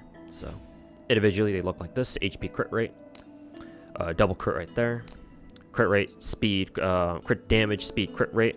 Which is kind of awkward because she doesn't really want crit rate at all, or she doesn't really want speed at all. Would have been much better if she got crit rate, but she's already near crit rate cap, I think. So honestly, it doesn't really matter. I guess the only thing, I guess instead of speed, if she got what, HP instead, that would have been better.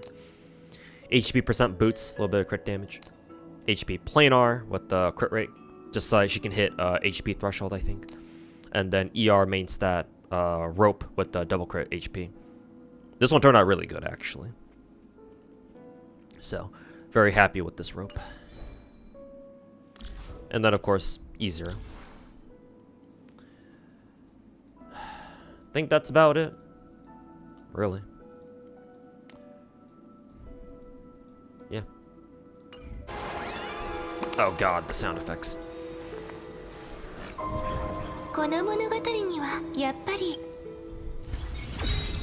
grinding a bit of currency wars. I think I'm at level, it says I'm at essential level 12. People seem to really enjoy Currency Wars. I think it's okay. I don't know, maybe I just haven't played enough of it to get to like a really fun part. I think it's alright.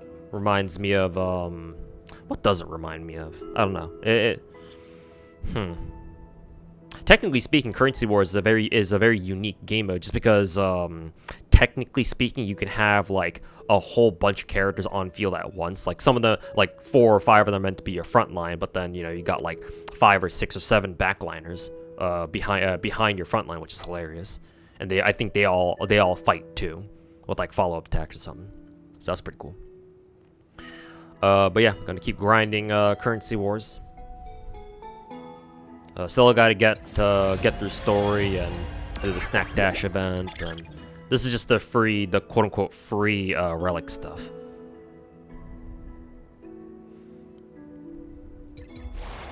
I still do need to try out anomaly arbitration, so I have to try my hand at this. But yeah, lots of stuff to do in Star Rail. Gotta get around to doing it. So yeah, should be about it actually. Pretty simple. Thought I would have more to talk about, but not really. But yeah. Anyways, that should about do it. So thanks for watching, everybody, and catch guys. Someone became Australian. Catch you guys all next month, and yeah, see you then. Peace. Hey, welcome back, everybody, to another month of Dolphins Log. Don't know what I was trying to say there. Dolphins Log month of November 2025. Let's get right into it. Oh. There we go. Okay, so not sure if I talked about Lucia yet. It's been a long while since I last recorded a Dolphins log, so let's talk about Lucia first, and then we'll go into Yidhari, and then we'll talk about whoever's up next. So, Lucia. These are her stats. I think to get the maximum amount of her bonus from her skills, she wants 24k. I believe that's only possible with their signature engine. So obviously, you know, me not having her signature engine, not really much I can do about that. That's fine though. Not like you have to max out those kinds of bonuses. Not for the most part. So anyways, these are her stats. Pretty simple. Maxed out core skill. Maxed near max skills as well. Running 4-piece Moonlight Lullaby with 2-piece Yunquai Tails. For her engine, I decided to use my battle pass to get her a copy of Unfettered Game Ball. Apparently she works. She can use this one. Ideally, it should be a S5, but obviously, you know, I don't have the time. I ain't got an S5 Unfettered Game Ball yet. Honestly, she seems perfectly fine at S1. Same thing with my Yuzawa. Technically speaking, Pridwin recommends that you use an S5 or like an M5 or whatever the acronym is. Like a Dupe 5 engine, Kaboom cannon on like Yuzawa, a Dupe 5 Unfettered Game Ball on Lucia, but honestly, both of them work just fine on S1. So there's that. Pretty straightforward. M0 as usual. Let's see. Yidhari next. So, Yidhari, I believe she's technically finished now. I would like to give her some more crit stats, but I was able to beat Deadass with her. So, for all intents and purposes, this is good enough. Maybe I'll go back and try to build her more properly, because there's a lot of room for improvement in her disk drives. I think Pridwin recommends that your Yidhari have at least like 18k HP. Clearly, my Yidhari doesn't really have near that much, like maybe 16k if we're generous. Her crit stats are also, could also use some work. I think they recommend her having at least 120 crit damage, and she can go all the way down. You go all the way down to like what 58% crit rate, because her skills should give her additional crit rate. So having some extra crit damage would be nice. Been kind of rough trying to get her to 61-120 though, just because her discs have been rather uncooperative, as you can see here. Oh, speaking of discs, I totally forgot to show my Lucia's substats. Not that there's really much to show off here, just HP, HP, HP. Even though this didn't really roll very well, ironically enough, or funnily enough. And then this one, HP main stat, triple HP basically. I guess to try to raise my Lucia's HP a bit further, I could try looking for a replacement 3 disc. See if I can get one that has double HP or something. But that's for another time. Yidhari. So double crit here. Double crit HP there. 2 rolls and a crit damage. Crit rate, crit damage. Ice damage bonus with 2 rolls and a crit damage plus an HP roll.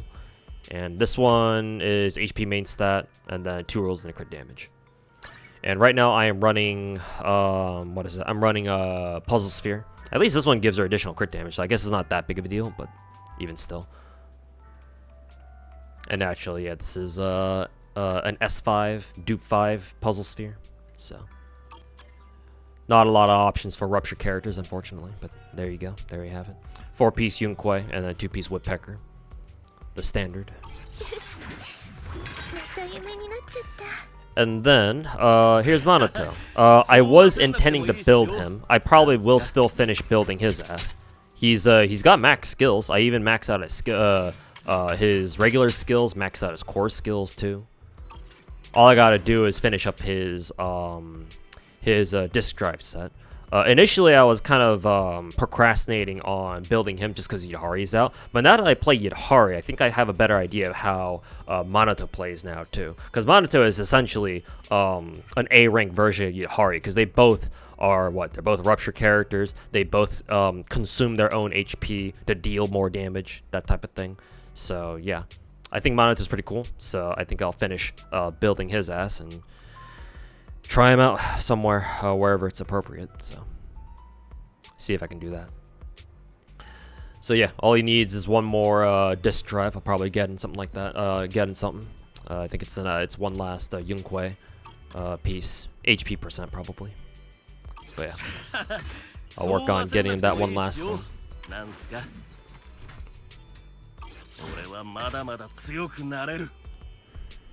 Let's see. Other than that, I think that's about it for characters. At least I'm pretty sure. I think I actually managed to give my Yishuan an even better piece somewhere, because I'm pretty sure these are even better stats than she had before. Unfortunately, I don't remember what that piece was. Maybe this one, because this one rolled like holy fucking shit. Look at this fucking absolute beast of a disc. All 5 rolls went a double crit. Holy hell, man. Yeah, it's gotta be this one. Holy shit. Actually fucking cracked. Anyways. Still have to re-gear a lot of my stunners with the new King of the Summit set. I forget if Lycaon is on that set already. No, he's not, so yeah. Lycaon, I gotta re-gear Lycaon, I gotta re-gear Lighter. Because they're still on their old sets. Maybe I'll do that when, who is it? Lighter comes out. Not Lighter, sorry. He's right here.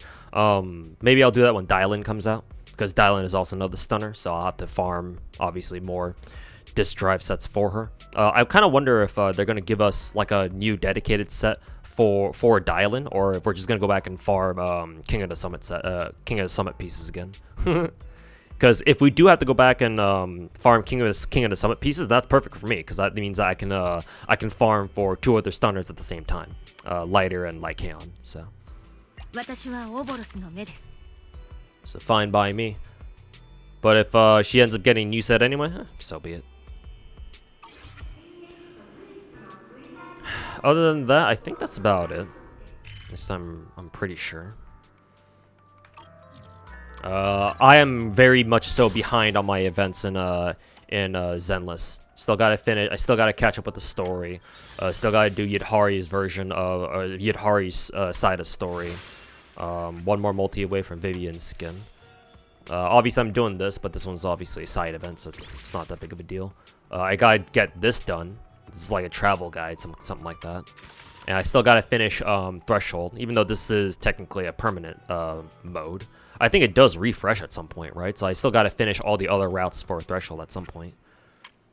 So yeah, lots to catch up on Zenless. Lots of stuff just in general that I gotta catch up on in Gacha games. So yeah. Let's see. Right now I'm prepping for Dylan's release. Looks like since my Minato is very close to having his build finished, I'll probably take later tonight to grab him a 6 disc, and technically he'll be built by then because he's got everything else. He's got everything else going for him. So yeah. Anyways, that should be about it. Phone's going off for some reason. But yeah, thanks for watching, everybody, and catch you guys all next month. Peace. I keep forgetting my webcam's over here now instead of here, so over here. Peace. All right, welcome back to another month of Dolphins Log for Wuthering Waves, month of November 2025. Let's get right into it.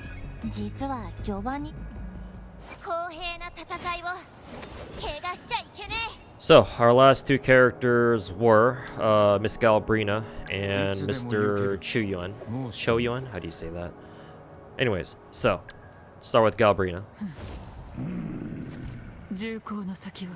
I don't know when she got 294 crit damage. I'm assuming this is, that's not normally what her crit damage looks like, I'm pretty sure. I'm assuming this crit damage stat is when, like, she's got, like, I don't know, her combat bonus is ready. I don't think it should be that high. At least I'm pretty sure it shouldn't be. Yeah, this is her real crit damage that she's getting from her echoes. Around 80% crit damage. So, I think the base crit damage multiplier is 150 in this game. So, in reality, she should have around, like, 230. Like, goddamn, she gives herself 60% crit damage? That's pretty insane. Anyways, yeah, her crit rate should be accurate. It's around like 60%, and her crit damage should be like 230 something. Matter of fact, I should probably switch over to my Galbrina Choyuan team. It still shows 294. What the hell's going on? She doesn't even have any buffs active. Are you serious? Why does it look like this? Was it always like this? I swear it wasn't always like this. Whatever. That's one hell of a stat lineup then. Either way, I believe her Flame Wing Claw set, or Flame Wing Shadow set, should give her some extra crit rate. I forget exactly how much. Let's see here. Does it say how much exactly somewhere here? 20%. Okay, so yeah, that's perfect. So she should have like 80% crit rate when she gets going. And then God knows how much crit damage. Yeah, that's what her stats look like. Got her signature, naturally. And then these are her echoes. 3-piece Flame Wing and then Molten Rift. Is that what it's called? Yeah, Molten Rift. Crit rate main stat, double crit. Fusion damage, double crit, ER. Fusion damage, double crit. Attack percent, double crit. Attack percent, double attack percent, ER, double crit. This one's one hell of a fucking one echo. Let me say that much. So is this one too. Attack percent, double crit, ER, heavy attack. So yeah, her one echoes are absolutely fucking goated. Her other echoes, not so much, but hey, at least they all still have double crit at the very least. Fully forte'd out, and then naturally only at S0 because I don't bother rolling for dupe copies of anybody in this game. Not because I don't want to, but because, you know, money. And besides, even if I were to start rolling for dupes of any particular character, Changli would be the first one. But of course. Either way, pretty proud of my Galbrina build. She's a lot of fun to play, naturally. Basically gender bent Dante. She'll shove her double-barreled sawn off up your ass and pull both triggers, and you're gonna like it.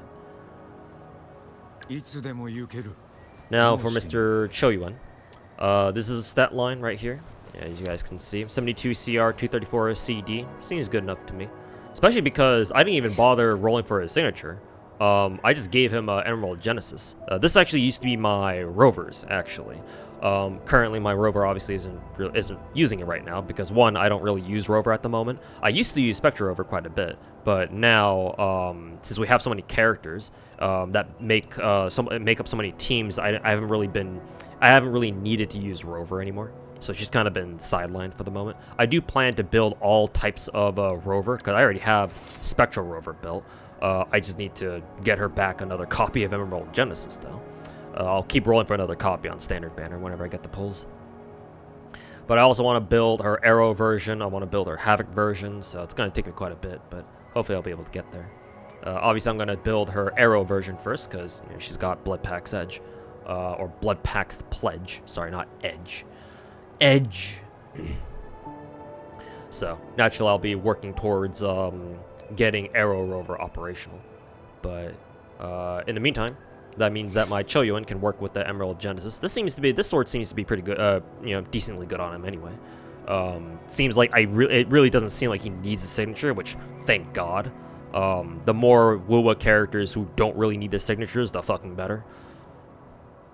Though to be fair, I think I've noticed, at least I think I've noticed. I don't want to say this for sure, but I feel like I've noticed that it's more the sub DPS or like the more support type characters, utility characters like Choyuan, like Yuno, who are okay with not really needing their signatures. Like for example, Yuno is the only other 5-star who I didn't pull for their signature for, and she's just working with R5, S5, whatever R5 Stonard, and this seems to be perfectly fine for her. Like she still does quite a bit of damage. Obviously not as much as if she had her signature, but I mean, hey, it works well enough for my needs, and she's still able to support Augusta just fine, adequately enough. I get the same vibe with Choyuan. The few times I played him on my Galbrina team, good enough crit rate. His stat line is good enough too, 72, 234, nothing to scoff at, and yeah, he does a decent bit of damage himself, and then he supports Galbrina just fine too. So. That's fine. But yeah, thank God for those two saving me some money so that I don't feel like I have to go for their signatures, because damn well DPSs in this game have a different opinion on whether or not you should pull for their signatures. Frolova, anyone? But I digress. So yeah, those two characters, worked on them. Tomorrow or the day after should be Chisa's banner, as you can see right here. Choyuan's banner, all the banners are going on right now. They only have 20 hours left. So, looking forward to Chisa. I've bought out all the packs in the store preemptively. As you can see here, got some pulls here, got some weapon pulls here. Stockpiled those for Chisa coming out tomorrow or so, whenever she does.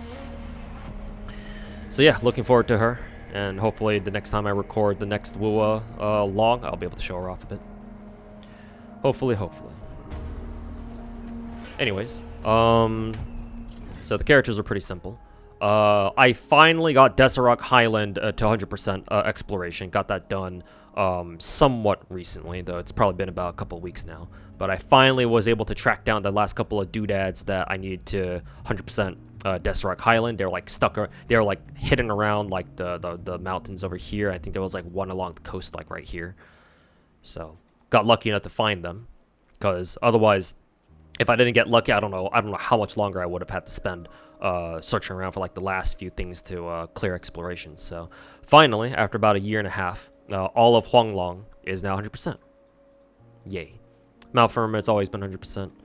Renacita, I mean, exploration of Renacita is a fucking joke, so didn't even have to fucking try for any of these. They all became 100%. The one area that I didn't explore yet was, I believe it was Renacita, the Fabricatorium, if that's how I pronounce it right. But the other day on stream, I took the time to run around and collect everything, and so yeah, now I can say that Fabricatorium is now 100%.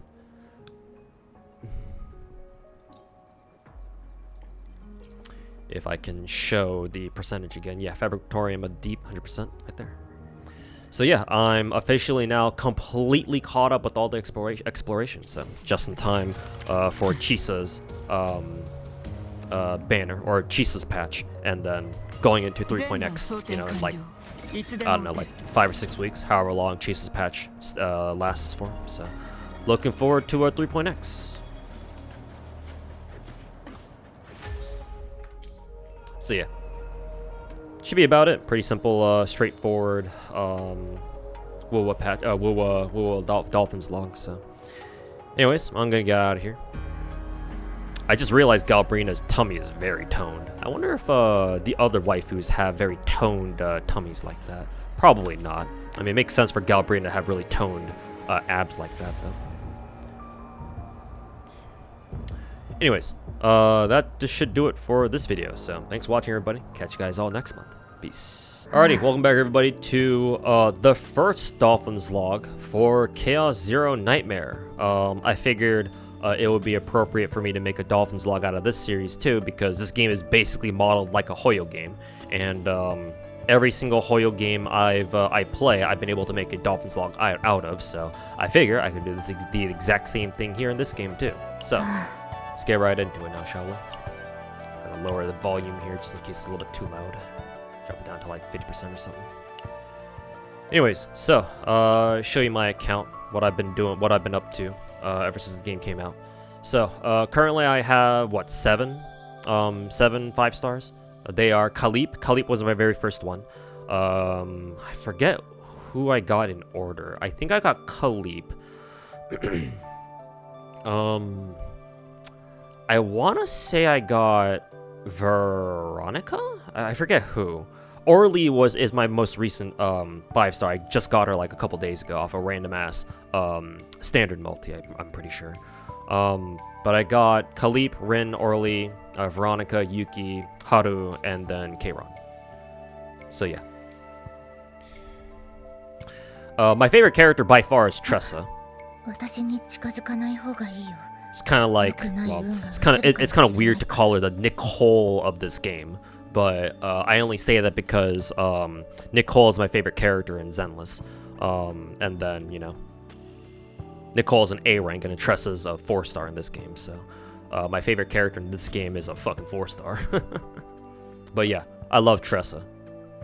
She's kind of sick actually. But yeah. Been enjoying Chaos Zero Nightmare so far. Been trying to level up everybody. I still gotta do my level 40 promotion mission. Still have to get around to doing that.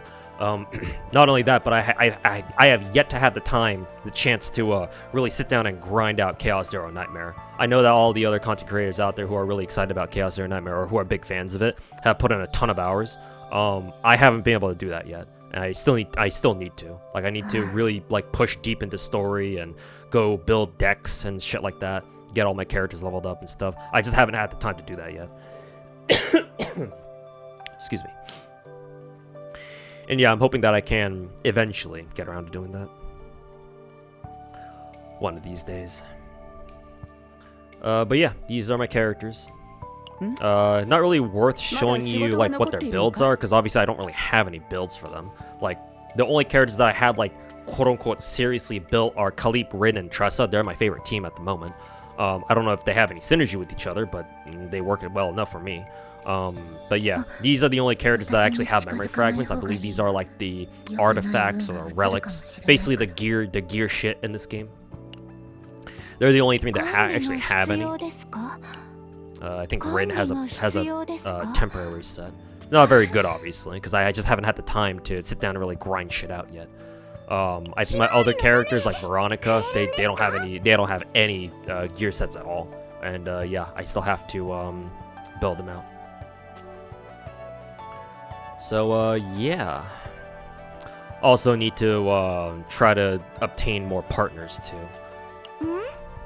Like, I have no idea if how good the battle pass partner Priscilla is for Yuki. I just got her Yuki anyway. I just got a Yuki Priscilla anyway. No idea if that's actually good or not, but you know, I guess I'll find out eventually, sooner or later. Even if Priscilla doesn't really work well with Yuki, I'm sure I can find somebody else, you know, who can use Priscilla, I guess. But yeah, you can see my story progression here. I did do a bit of, what was the end game mode of this game again? It's not Zero System, I don't think. Was it a Chaos Manifestation? I forget. Oh no, it wasn't Chaos Manifestation. It was a simulation. It's under here somewhere. Yeah, based in a hyperspace. So based in a hyperspace is, I'm pretty sure, the end game mode. As you can see, I've been trying to clear it. Obviously, as you can see, I'm hitting a wall here. But yeah, gonna take me some time to really start challenging endgame for this, but eventually I'll be able to get there. But yeah, pretty short Dolphins log for Chaos Zero Nightmare. Not really much to show, because, you know, the game just came out like 2-3 weeks ago, and I personally haven't been able to sit down and really grind it out as much as I wanted to. But yeah, I'm hoping that I'll be able to do that at some point. Again, Tress is my favorite character in this game. Even though there are a lot of other great waifus in this game. Yuki, Haru, Maribel, holy fuck, look at those tits. Amir, Selena. I like Selena a lot too. Riflewoman, Bunny Girl with the sniper rifle. Orly's got fat tits. Veronica's really fun to play. Cause giant ass fucking ballistic crossbow or whatever her weapon's called. And then she has a card where if you use it, basically every time you end a turn, she just fires off a random shot for free. It does a lot of damage too. I've also heard that Mika is supposed to be absolutely fucking top tier, and she's a starting character too, which is hilarious. Though to be fair, I think the more copies you have of her, the more broken she becomes, especially at E6. So personally, I only have her at E1, but I'm pretty sure she's still good even if she's not E6, because I'm pretty sure she has moves where she has cards where she gives your team more AP. Pretty sure. But yeah, lots for me to learn, lots for me to do in this game. So yeah, enjoying the game so far. Obviously, there's been some drama in CZN so far, stuff like the story and some bullshit over on the Korean side of things. But yeah, despite all that, I'm still enjoying the game. I think this game is fucking tight as fuck. I think that all the hype, most of the hype anyway, that a lot of the other gacha content creators have been putting into this game, or all the hype they've been generating for this game, most of it is justified. So I'm not gonna roast anybody for hyping up a game like CZN, like I sometimes do for other content creators. But yeah, we'll see what the future holds for this game. So far, it's going pretty good. Minus all the, the Korean side drama, of course. But, yeah. Should be about it. Anyways, thanks for watching. Hope you guys are enjoying... if you guys are playing CZN, hopefully you guys are enjoying CZN too. And, yeah. I'll try to put in some more hours into this game. Hopefully I'll be able to play more on stream too. So, until then, yeah. See you guys next month. Peace. Hey, welcome back, everybody, to the final Dolphins log. Well, I say Dolphins log, but I actually don't really plan on spending any money on this game, so I don't know what to call this. What, just the regular log? Just log? For DNA, or Duet Night Abyss, month of... Technically this should this have been made in November? I don't know. Anyways, this is going to be the first one for November 2025. So yes, I am playing Duet Night Abyss. However, as you guys can probably tell, I haven't actually been playing very much of it. Reason being is that the last couple of weeks have been fucking hell for me. Very busy, IRL sucks dick. Not to mention, I had to move my shit back to my old place, previous place. So yeah, now I'm back here again. So yeah, just haven't had the time to really sink into playing DNA as much as I want to. Plus, I got all my other gacha games to catch up on too, for events and whatnot. So gotta get around to doing all those. And unfortunately, DNA has taken a big backseat, because one, I guess the reason why is because DNA, you can grind for all the characters in this game, or at least you're supposed to be able to. That means that one, I have no incentive to like keep up with the game, so to say, right? Because if all the characters all the characters can be grinded for, if I can grind for all the characters anytime I want, then fundamentally speaking, what that means is I don't have to worry about. God, the music is really loud. What the fuck? Drop that shit down to like 0.4 so I can hear myself think. 0.5 maybe. What that means is that I feel like I'm under no pressure at all to like have to log into DNA every day and like keep up with it. Now, on one hand, I do feel bad because I run around saying in my videos, oh, I main 18 games now, when in reality it's still like 17. I'm still waiting for a good opportunity to like really get into this game and really put in some hours. But I guess it is what it is. I see that as an advantage with DNA because hey, if you can just grind all the characters, well, I don't give a fuck about the cosmetics. Not for the most part anyway. I'm sure you know, if I feel so inclined, I'm more than willing to put in some money for like some cosmetics here and there. But like the skin gacha, I don't really give a shit about that, you know. And again, because you can just grind for all the characters in the game at any time, it seems like. It's like I don't feel the need to log in every day. I don't really feel the need to like keep up with events because like what are the rewards gonna give you really, right? What, gems for skin gacha? For a skin gacha, I don't really give a shit about. It's like, okay, well, whatever, dude. So, in that sense, DNA's been very... I feel like DNA's very lenient, where, like, yeah, I had a ton of stuff going on, so I couldn't play DNA, but that's okay. Because, you know, it's not like I care about, like, getting, like, all the gems in the game or whatnot, just to be able to pull a skin gacha that, again, for, like, the third time I'm saying this, I don't give a shit about. So, yeah. Thank God for DNA, I guess. Thank God that DNA is not, you know, a traditional gacha in that sense. So yeah, I definitely need to put in some more hours though. That much is for certain. I think again, you guys can kind of tell with where my starting area is at right now. I think I only have like maybe an hour or two tops put into the game. Technically, I have more hours, but like I was able to stream this game for like 3 days. I think every single time I streamed, I fucking fell asleep at the end of the stream. Not because the game itself was boring, mind you, but because I've been side hustling my ass off so hard that, you know, I'm exhausted by the time I come back, and I'm the type of dude who has a hard time like staying awake if he gets really sleepy. So, you know, I knock out on stream quite a bit these days. Because I come back home from my side hustle to stream, and like an hour or two into, I'm like, oh god, I'm really fucking tired, and just fucking knock the fuck out on stream.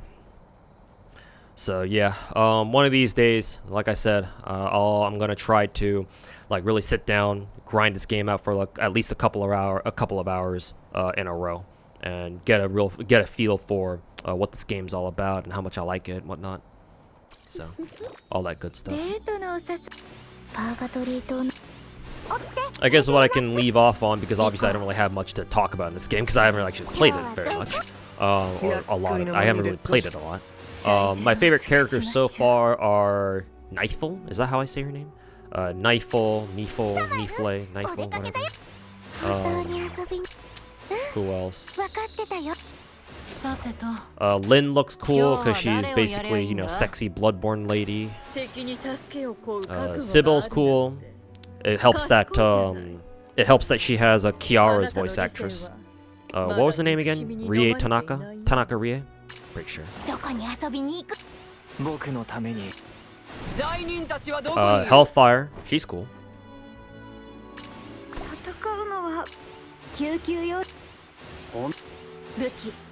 And she's cool too. The military officer lady with the hot pants and garter belt. So, yeah. Rhythm, Hellfire, Sibyl, Lyn, and then Knifel. Once I get to the point where I can start grinding for characters, I think I'll start with one of these guys, with one of the characters I mentioned first. So yeah. Anyways, just to give you guys a bit of a teaser of hopefully what's to come. But yeah. That should do it for this video. Again, don't really have much to talk about here because I haven't really played enough of the game yet. So yeah, hopefully if you guys have been grinding out DNA on your own time, hopefully you guys have been enjoying it. And yeah, I'll see if I can put in some more hours, like I said. So yeah, thanks for watching everybody, and we'll catch you guys all in the next month's round of Dolphins Logs. So yeah, Whales Logs, Dolphins Logs, regular logs. Anyways, yeah, that'll do it for me. Thanks guys. Peace.